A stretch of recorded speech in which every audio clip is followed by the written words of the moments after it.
So, peace. Welcome back to my YouTube channel, reporting live from Detroit. You know what I'm saying? I'm out here in Detroit.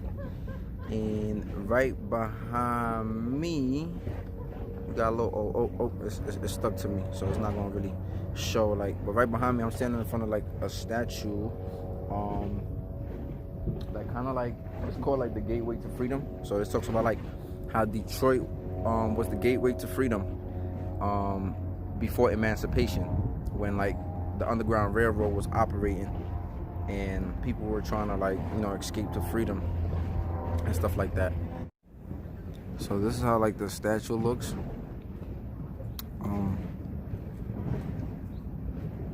You know, it's funny because at first I thought this was like some, you know, just a regular old white statue, but then I really started paying attention to the details. And, like, if you really look at it, you can see, like, some of the stuff they're wearing, like the wraps in the head and stuff like that, and stuff like that. So when you really, like, look at it, you start to realize, like, you know, the features are definitely not no white folks, you know.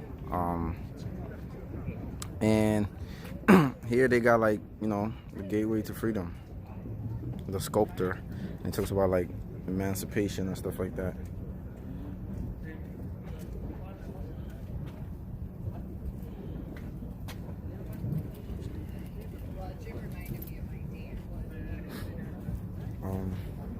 Here they also got, like, a little map.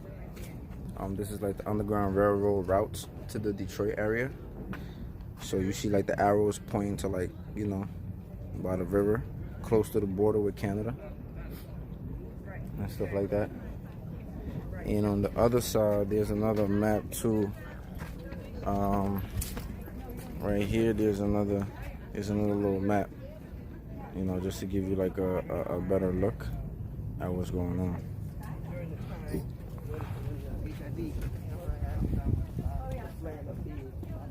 So,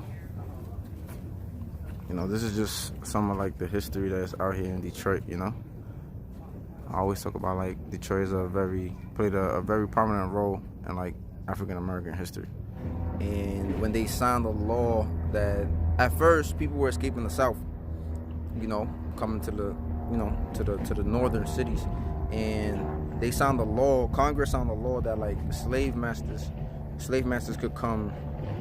They signed the law stating that, like, slave masters could come and get their property up north, you know. So, like, when that was signed, a lot of people was coming from the South to the northern states to, like, get the people that so-called belong to them. And when that happened, they had to, like, keep moving further north and stuff like that.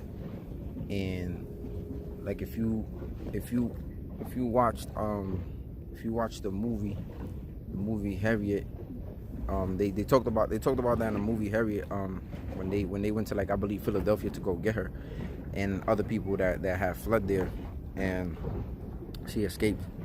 And, you know, the railroad had to move their base further north. So in some instances they even went, like, to places like in Canada, you know, so or close to Canada. So, you know, just to kind of, like, be away from the persecution and stuff like that. And if you look across the, you know, the Detroit River on the other side, that's Canada. Oh my, it's such a beautiful day. Look at those clouds. But yeah, this is the river that, you know, they kind of, like, used to get across, right? You know, to go towards freedom, because, you know, stuff was a little different in Canada when our ancestors were trying to, like, you know, get free, right, from this brutal white man over here. I'm not saying that there wasn't a brutal white man over there, but, you know, things started to be a little different, you know.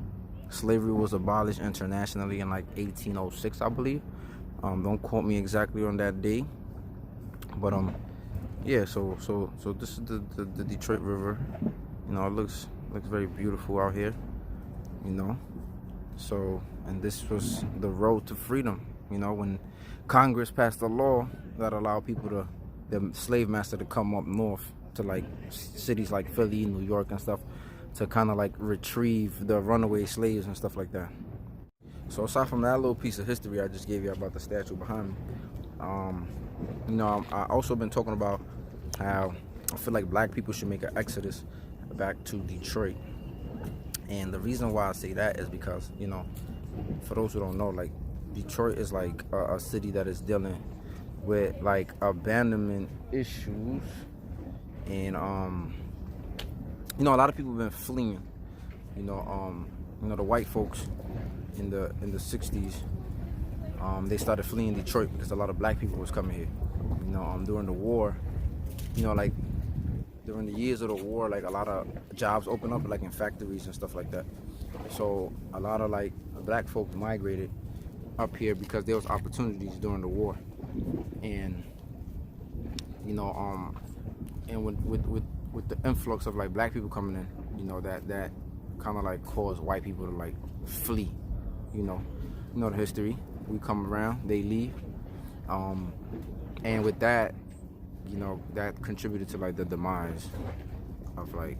But I feel like aside from that, right? I think like there's still a lot of hope. Detroit is one of actually those cities that like will actually pay people to come here.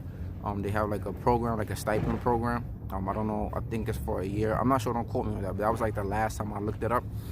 There were like there's certain cities throughout the United States that will pay you to go there, or to like move there and stuff like that. And Detroit is like one of them.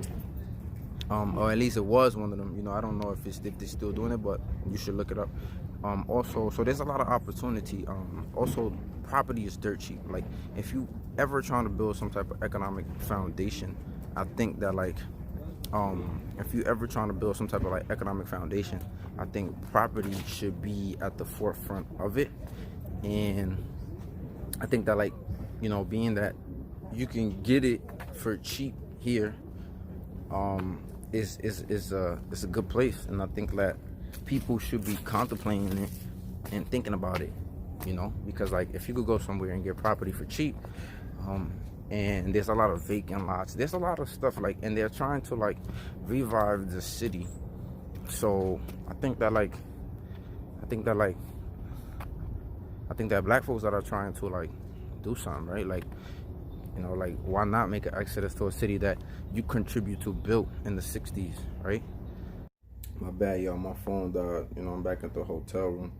But yeah, like I was saying, black people helped build this city, to what it became, right? Like, and in the 60s, it was actually one of like the richest cities, in America. So I just felt like, yeah, like people left and whatever happened, but like I feel like, yeah, like I feel like there's still opportunity, and I feel like, like if black people want something of their own, and they built this city before, you feel me? Like they made Detroit what it really was. So I feel like they could still do that, but that's another story. People complain about the weather and complain about like all nondescript things, but when they was running from the slave master in the South, or when they was running up here for the opportunities, right, they wasn't thinking about the weather, like, like we wasn't thinking about all that extra stuff that we be thinking about today, you feel me? So I feel like, yeah, like we could still capitalize, we could still come back here and do something, like we could kind of like reclaim the city that they don't want, because that's what they do, they don't really want the city. They did that back in the days, right? They allowed us to go to the cities. We went to the cities. We made them. We built them. We did whatever we did to them. And then now, like, you start to see gentrification. You start to see them come back, right? Now they want the city back. Now they want to do this. Now they want to do that. Like, So I feel like now that we smarter, I think, now that we smarter, we should be coming to this place and buying stuff up. You feel me? Like, while it's cheap. You feel me? So we could have property, so we could have some type of equity, build some type of equity, But yeah, man, just do your homework, man. Look up the stuff that I told y'all about like the property, and the city like incentives for like moving out here, Look it up. Don't just take my word. Look it up. Do your research. But on that note, I still got a lot of ground to cover. I'm planning to go to the museum tomorrow.